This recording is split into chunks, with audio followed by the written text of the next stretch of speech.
अस्सलाम वालेकुम friends, welcome back to my channel. 9th class की बायोलॉजी का चैप्टर नंबर 5 स्टडी कर रहे थे हम, जो था tissue, organ and organ system के बारे में। तो हमने प्रीवियस लेक्चर में इसका थोड़ा सा इंट्रोडक्शन देखा और हमने कहा कि जो है बेसिक लेवल पे चीज़ें मिलती हैं, ठीक है। मॉलिक्यूल्स, एटम्स मिलकर सेल बनाते हैं और फिर वो मिलते मिलते क्या आता है, एक हायर इंडिविजुअल बन जाता है। किस तरह के एटम से मॉलिक्यूल, फिर वहां से बनता है सेल, सेल से बनते हैं टिश्यू, टिश्यू बनाते हैं ऑर्गन, और ऑर्गन से बनता है ऑर्गन सिस्टम। मुख्तलिफ ऑर्गन सिस्टम मिलकर काम करते हैं एक इंडिविजुअल के अंदर, उसकी एक्टिविटीज को परफॉर्म करते हैं और उसको जिंदा रखते हैं, तो उसको हम बोलते हैं कि वो क्या बन जाता है, एक पूरा इंडिविजुअल बन जाता है। आज हम डिस्कस करेंगे कि organ and organ system, plants के अंदर कौन कौन से ऑर्गन होते हैं और कौन कौन से ऑर्गन सिस्टम होते हैं जिन्होंने मुख्तलिफ एक्टिविटीज कैरी आउट करनी होती हैं और प्लांट को जो है स्ट्रेंथ प्रोवाइड करनी होती है, इसके अलावा शेप प्रोवाइड करनी होती है, इसके अलावा जितनी भी उसमें एक्टिविटीज परफॉर्म करनी है उसमें हेल्प करना होता है। सबसे पहले हम डिस्कस कर लेते हैं ऑर्गन्स इन प्लांट। पहले हम ऑर्गन देखेंगे, उसके बाद देखेंगे कि वो ऑर्गन किस तरह मिलकर ऑर्गन सिस्टम बना रहे हैं। तो फर्स्ट हमारा टॉपिक क्या है, ऑर्गन्स इन प्लांट्स। प्लांट्स के अंदर कौन कौन से ऑर्गन होते हैं? प्लांट्स के अंदर सबसे पहले अगर हम बेसिक लेवल से स्टार्ट करें तो हमारे पास सबसे पहले आती है रूट, एक ऑर्गन है, ठीक है। अब इसका काम क्या होता है कि इसने प्लांट को जमीन के अंदर पकड़ के रखना होता है,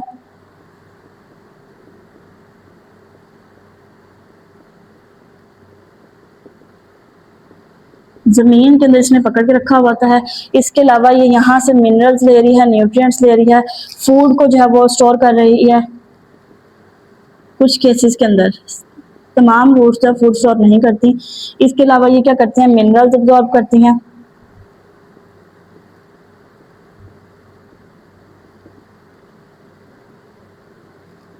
ठीक है। ये काम होता है प्लांट के अंदर रूट्स का। उसके बाद हम ऊपर चलें तो हमारे पास आ जाता है प्लांट्स के अंदर stem.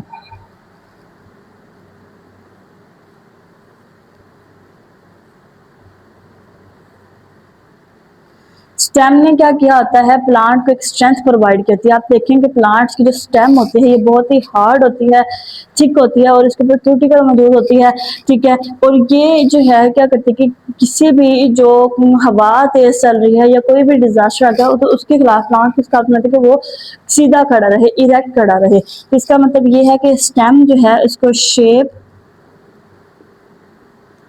Plus strength,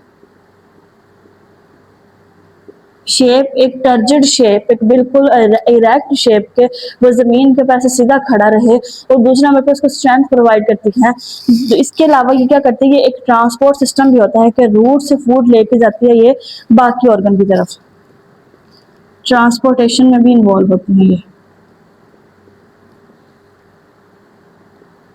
food plus water या जो भी मिनरल प्लांट को चाहिए ग्रो करने के लिए। अब वो रूट डायरेक्ट यहाँ से जो है वो लीफ की तरफ सेंड नहीं कर सकती, वो किसके थ्रू जाएंगी, वो स्टेम के थ्रू जाएंगी। इसके बाद आ जाते हैं हमारे पास लीफ।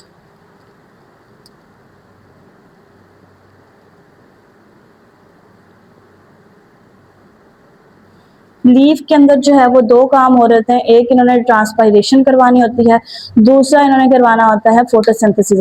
क्योंकि ये ग्रीन कलर के होते हैं, इनके अंदर मौजूद होती है क्लोरोप्लास्ट, तो वो क्लोरोप्लास्ट क्या करती है, वो फोटोसिंथेसिस करवाती है।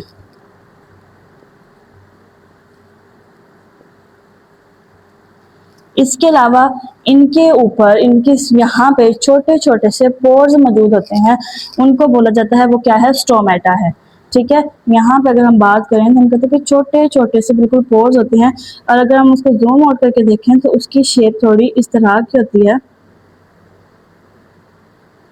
इनको ओपन और क्लोज करके जब वाटर लॉस को मेंटेन किया जा रहा होता है कि जब पानी ज्यादा हो जाता है तो इनको ओपन किया जाता है और यहाँ से पानी जो है वो निकलना स्टार्ट होता है, और यहाँ पे छोटे छोटे जो है वो ड्रॉपलेट्स हमें पानी के नजर आ रहे होते हैं, इसको बोलते हैं ट्रांसपायरेशन, ठीक है।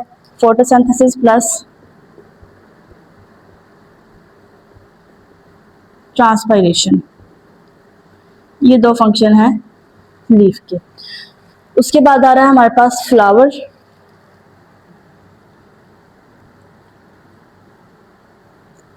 फ्लावर के अंदर जो है वो एंथर होता है, स्टिग्मा होता है, कार्पेल होता है, ये सारे स्ट्रक्चर जो आप आगे जाके पढ़ेंगे। बेसिकली इनका क्या काम होता है, इन्होंने रिप्रोडक्शन करवानी होती है।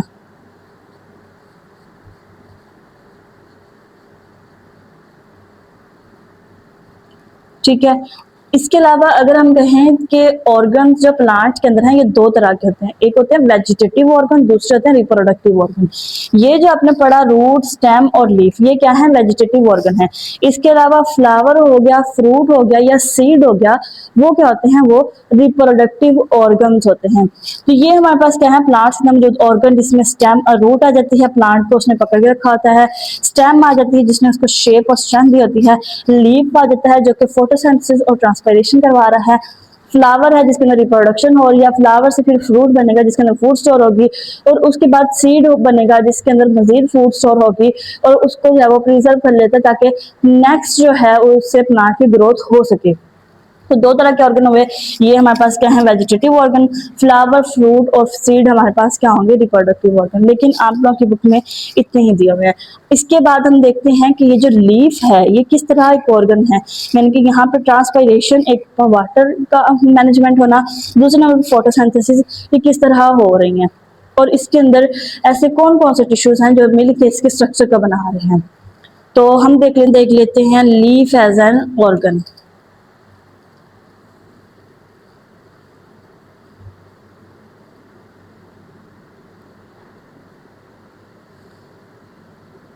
लीफ जो है ये एक कम्प्लेक्स स्ट्रक्चर होती है और मुख्तलिफ एक्टिविटीज इसमें परफॉर्म करनी होती है। ठीक है। अगर आप एक प्लांट को सोचें तो उसके साथ आप हमेशा इमेजिन करते हैं, हमारी इमेजिनेशन में इमेज जो बनाता है वो लीव्स का बनाता है। फ्लावर, फ्रूट जो है बाद में आते हैं, ये रूट्स भी हम इतने ज्यादा प्लांट इमेजिन करें तो उसके साथ क्या होते हैं? हमारे पास लीव्स होते हैं। तो इसका मतलब ये कि ये एक वाइटल ऑर्गन है और ये मुख्तलिफ टिश्यू से मिलकर बनाता है। अब हम देखते हैं कि किन किन टिश्यू से मिलकर बनाता है। तो सबसे पहले ये बना होता है एपिडर्मल टिश्यू से। प्रीवियस लेक्चर में भी हमने देखा था कि ये टिश्यूज क्या होते हैं? ये आउटर मोस्ट कवरिंग में मौजूद होते हैं। ठीक है, ये आउटर मोस्ट कवरिंग में मौजूद होते हैं। इसको हम क्या बोलते हैं? क्यूटिकल बोलते हैं। भैया मैं यहाँ पे इसका स्ट्रक्चर ड्रा करूं।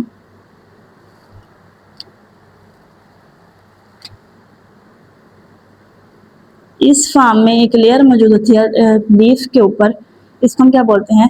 ये क्या है? क्यूटिकल की लेयर है। ये बेसिकली क्या होते हैं? एपिडर्मल सेल होते हैं, और इन्होंने क्या करना होता है कि प्लांट्स को, लीव्स को जो है वो प्रोटेक्शन प्रोवाइड करनी होती है।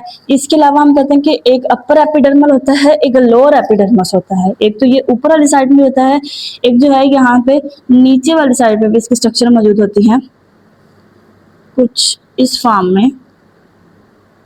इसको हम क्या बोलते हैं? लोअर एपिडर्मिस, यानी कि इसके दरमियान जो है वो लीफ का बाकी जो स्ट्रक्चर है वो मौजूद होता है। अभी जो लोअर एपिडर्मिस है इसके ऊपर छोटे छोटे से पोर्स मौजूद होते हैं जिनको क्या कहा जाता है? स्टोमेटा। तो बेसिकली स्टोमेटा के थ्रू क्या होनी थी? ट्रांसपायरेशन। अगर मैं इसको थोड़ा सा इस तरह बना दूं,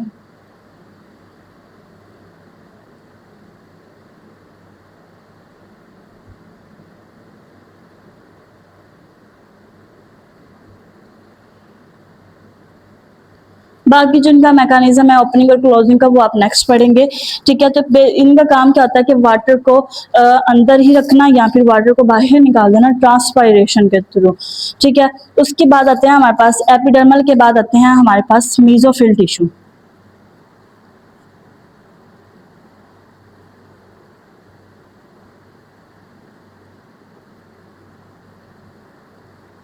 मीजोफिल टिश्यू जो है वो इसके अपर एपिडर्मस और लोअर एपिडर्मस के दरमियान में मौजूद होते हैं, और इनका क्या काम होता है कि इन्होंने फोटोसिंथेसिस करवानी होती है। हमने अभी देखे प्लांट के अंदर दो रोल हैं, एक होता है ट्रांसपायरेशन का, दूसरा होता है फोटोसिंथेसिस का। फोटोसिंथेसिस किस तरह करवानी है कि इनके अंदर क्लोरोप्लास्ट मौजूद हैं। अब हम कहते हैं कि जो मीजोफिल टिश्यू है इनके अंदर भी दो तरह के मीजोफिल्स होते हैं। एक होते हैं पैलिसाइड मीजोफिल, पैलिसेड मीजोफिल, उसके अलावा इनके अंदर होते हैं स्पॉन्जी मीजोफिल।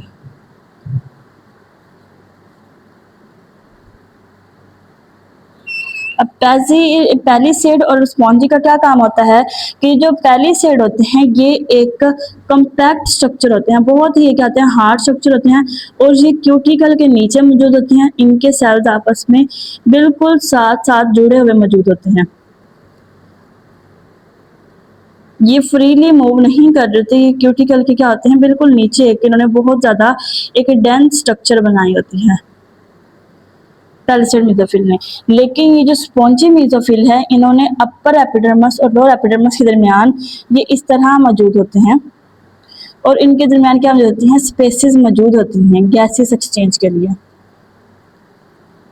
इनके अंदर बेसिकली क्या मौजूद होता है, क्लोरोप्लास्ट मौजूद होता है और वो क्लोरोप्लास्ट क्या करता है, फोटोसिंथेसिस करता है, किसके जो लाइट कैप्चर करता है, सनलाइट को लेगा, वाटर को लेगा, कार्बन डाइऑक्साइड को पकड़ेगा और उनको कन्वर्ट कर देगा, ग्लूकोज बना देगा प्लस ऑक्सीजन बना देगा। हमारे लिए फूड भी बना रहा है, हमारे लिए क्या कर रहे हैं, ऑक्सीजन भी बना रहे हैं ये लीव्स। उसके बाद आते हैं हमारे पास वेस्कुलर टिश्यू।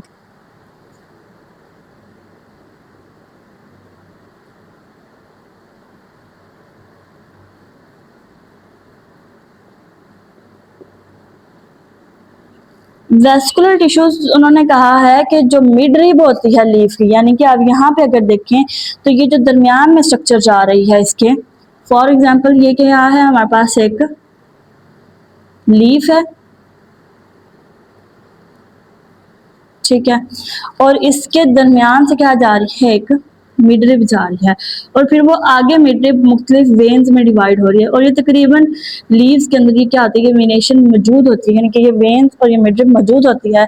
कुछ के अंदर जो है स्ट्रक्चर थोड़ी सी बहुत डिफरेंट हो जाती है लीफ के स्ट्रक्चर के लिहाज से, ठीक है। अब इनके अंदर जो टिश्यूज मौजूद है उनको क्या बोला जाता है, वेस्कुलर टिश्यूज, यानी कि कहाँ पे मौजूद है, मिड रिब में प्लस ये वेन्स में मौजूद है। अब आप अगर सिर्फ अपनी बॉडी पे गौर करें तो आपकी बॉडी में वेन्स का क्या काम होता है, ब्लड की ट्रांसपोर्टेशन। इसी तरह प्लांट्स के अंदर जो वेन्स हैं इनका क्या काम होता है, फूड और वाटर की ट्रांसपोर्टेशन। इनके अंदर होते हैं एक तो जाइलम होते हैं, दूसरे होते हैं फिलोएम होते हैं, ठीक है। जो जाइलम है वो वाटर लेके आते हैं। अब आप देखिए कि रूट से स्टेम की तरफ जा रही थी फूड, वो स्टेम से आगे सब स्टेम जो बन रही है हमारे पास शूट्स बन रही हैं, ठीक है। तो हम कहते हैं कि इसके आगे लीफ है, लीफ की तरफ फूड कैसे जाएगी, उसमें तो फोटोसिंथेसिस भी करवानी है, उसमें जो है वो ट्रांसपायरेशन भी करवानी है, मेजर रोल प्ले करना है। तो ये जो वेन्स हैं ये डिवाइड होती हैं और पूरे लीफ को इन्होंने फूड प्रोवाइड करनी होती है। तो ये है हमारे पास लीफ के स्ट्रक्चर के, लीफ के अंदर कितने टिश्यूज होते हैं, मुख्तलिफ तरह के tissue, epidermal tissue, outer layer ताकि उसको प्रोटेक्शन प्रोवाइड की जा सके, मेसोफिल में आते हैं पैलिसेड मेसोफिल, स्पॉन्जी मेसोफिल, ताकि वहां पे क्या की जा सके, फोटोसिंथेसिस की जा सके, और वेस्कुलर टिश्यू के जो लीव्स हैं उनको फूड भी मिलती रहे और वाटर भी मिलता रहे। तो ये हमारे पास लीफ की स्ट्रक्चर होगी। इससे पहले हमने ऑर्गन्स देख लिए, अब हमारे पास इसका थोड़ा सा टॉपिक लास्ट बच गया है, ऑर्गन सिस्टम इन प्लांट्स की कौन कौन से ऑर्गन सिस्टम होते हैं। यही जो ऑर्गन अभी हमने पढ़े, ठीक है, लीफ को एज अ ऑर्गन हमने डिटेल थोड़ा सा स्टडी किया, यही मिलके क्या बनाएंगे हमारे प्लांट्स के अंदर ऑर्गन सिस्टम बनाएंगे।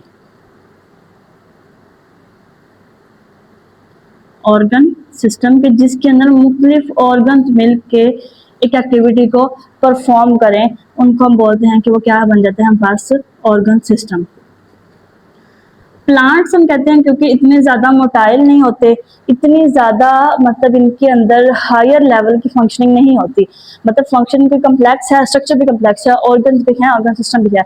लेकिन एज कम्पेयर टू अगर हम एनिमल्स की बात करें, हम ह्यूमंस की बात करें, ठीक है, या हम मैमल्स की ओवरऑल बात कर लें, उनके कंपैरिजन में प्लांट की स्ट्रक्चर इतनी ज्यादा कम्प्लेक्स नहीं होती, ठीक है। इनके अंदर ऑर्गन सिस्टम जो है वो कम होते हैं। इनके अंदर बेसिकली दो ही ऑर्गन सिस्टम होते हैं, एक होता है रूट सिस्टम, ठीक है,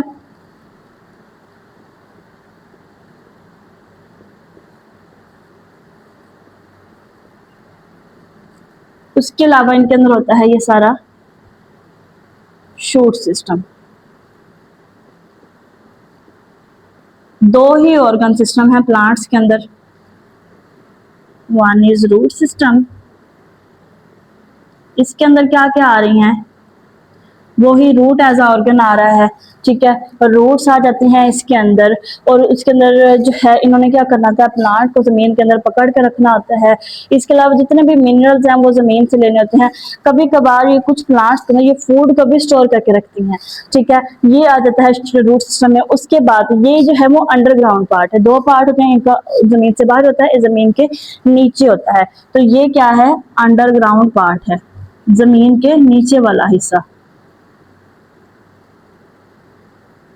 इसके अलावा मिनरल्स को स्टोर करने के अलावा, ठीक है, मिनरल्स को ट्रांसपोर्ट करने के अलावा ये क्या करते हैं, मुख्तलिफ जो माइक्रो ऑर्गेनिजम्स होती हैं ना जमीन के अंदर, जैसे बैक्टीरिया हो गए, उनके साथ ये पार्टनरशिप कर लेती हैं, उनके साथ ये रिलेशनशिप बना लेती हैं, ताकि वो जो बैक्टीरिया है वो नाइट्रोजन फिक्स कर करके इनको देते रहें या इनके लिए न्यूट्रिएंट्स लेके आते रहें, और इन द जो है रिटर्न ये क्या करती हैं, उनको जगह प्रोवाइड करती हैं वहां पे रहने के लिए। तो ये हो गया हमारे पास क्या है, रूट सिस्टम। इसके बाद हम देखते हैं कि हमारे पास शूट सिस्टम क्या है। Second is shoot system. As compare to root system, shoot system थोड़ा सा क्या होता है, कम्प्लेक्स होता है, क्योंकि इसके अंदर मुख्तलिफ ऑर्गन आ रहे हैं। सबसे पहले इसमें स्टेम आ रही है, लीफ है, फ्रूट है, फ्लावर्स हैं, ठीक है, सीड्स भी आ जाते हैं इसके अंदर। तो ये इसके अंदर आता है। शूट बेसिकली जो है वो इसको कहा जाता है जो दरमियान में स्ट्रक्चर मौजूद है। इसके अंदर दो तरह के सेल होते हैं, एक होता है जाइलम,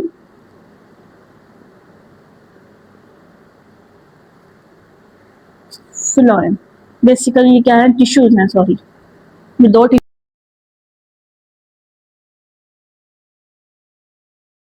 ट्रांसपोर्टेशन करनी होती है, ठीक है, वाटर को ट्रांसपोर्ट करना होता है।